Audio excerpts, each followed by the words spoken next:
Pasta కోసం తెచ్చిన baby corn మిగిలిపోయిందని మా అక్క బేబీకార్న్ మెజెస్టిక్ చేస్తుంది.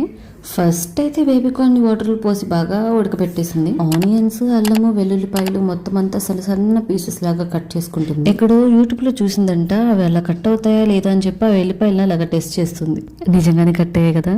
మైదా పిండి, కార్న్ ఫ్లోర్, పెప్పర్ మొత్తం అంతా మిక్స్ చేసేసి నెక్స్ట్ కొంచెం వాటర్ ఇంక్లూడ్ చేసి మళ్ళీ బాగా మిక్స్ చేసేయాలి. ఇది మనం కోటింగ్ కి యూజ్ చేస్తాం అనమాట. దీన్ని ఏమని పిలవాలో తెలీదు. బాయిల్ చేసిన బేబీకార్న్ ని దీంట్లో వేసేసి బాగా మిక్స్ చేయాలి. దానికి అంతా అబ్జార్బ్ అయ్యేలాగా. అబ్జార్బ్ చేయదు, కొంచెం చేస్తే చాలు. ఇలా కోటింగ్ ఇచ్చిన బేబీకార్న్ ని మనం ఇప్పుడు ఫ్రై చేయాలన్నమాట. అవి ఫస్ట్ కలిసిపోయినట్టు కనిపిస్తాయి కానీ తర్వాత విడిపోతాయి. రోస్ట్ గా ఉన్నాయి కదా, ఇంకా సేపు ఉంచితే మాడిపోతాయి. కాబట్టి మనం ఇప్పుడు తీసి చాప్ చేసుకున్న జింజర్ అండ్ వెల్లిపాయలు ఫస్ట్ ఫ్రై చేసి, ఫ్రై అయిన తర్వాత ఆనియన్స్ కూడా వేసి మంచిగా ఫ్రై చేసుకోవాలి. అమ్మయ్య అయిపోతుంది. సోయా సాస్, కావాల్సిన స్పైసెస్ వేసి మిక్స్ చేసేసి లాస్ట్ లో షెజ్వాన్ సాస్ వేసేసి బాగా కలిపేయాలన్నమాట. పానీపూరికి వాటర్ ఇంపార్టెంట్, దీనికి కూడా వాటర్ అంతే ఇంపార్టెంట్, లేకపోతే మాడిపోతుంది. సో కొంచెం వాటర్ ఇంక్లూడ్ చేసి మంచిగా మిక్స్ చేసేసి దాంతో పాటు ఇంకొంచెం సాల్ట్ కూడా వేసేసి బాగా కలిపేసి రెడీ అయిపోయింది అనుకో. ఫ్రై చేసుకున్న బేబీకార్న్ ని కూడా వేసేసి బాగా మిక్స్ చేసుకుంటే మన బేబీకార్న్ మెజెస్టిక్. నాకైతే వెస్ట్రన్ స్టైల్ లాగా అనిపించింది. సాస్ తో ఏదో చేద్దాం అనుకున్నా, అది ఇంకేదో అయిపోయింది. సర్లే, try and try until you succeed.